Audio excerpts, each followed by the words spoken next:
একটা ছোট গ্রামে ছিল এক কৃষক।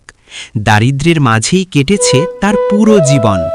তার ছিল এক ছেলে আর এক মেয়ে, যাদের জন্য সে প্রতিদিন রোদে ঘামে মাঠে কাজ করত। দুঃখ থাকলেও সে হাল ছাড়েনি, কারণ সে জানত পরিশ্রমের শেষেই একদিন আশার আলো জ্বলে ওঠে।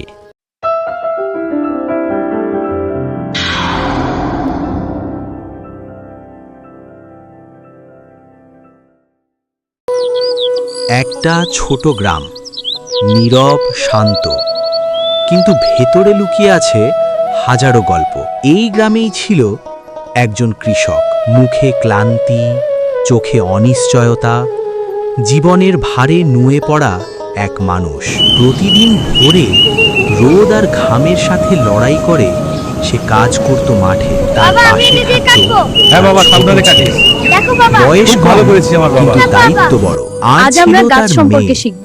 চুপচাপ, এই বইতে সবকিছু আছে। স্বপ্ন দেখতে জানতো সে। রাত নামলে একটা কুপি জ্বলে উঠত কাঁচা ঘরের ভেতর। কৃষক তাকিয়ে থাকত ঘুমন্ত ছেলে মেয়ের দিকে। মনে একটাই প্রশ্ন, আমি কি পারবো ওদের জন্যে একটা ভালো ভবিষ্যৎ দিতে? একদিন কারোর চোখে পড়ে গেল এই নীরব সংগ্রাম।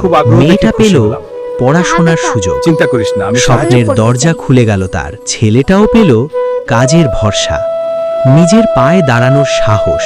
অনেকদিন পর কৃষকের মুখে একটু হাসি ফুটল। সে বুঝল দুঃখ কখনো চিরস্থায়ী হয় না। যেখানে পরিশ্রম আছে সেখানে একদিন আশা আসবেই। এই ছিল এক দুঃখী কৃষকের গল্প।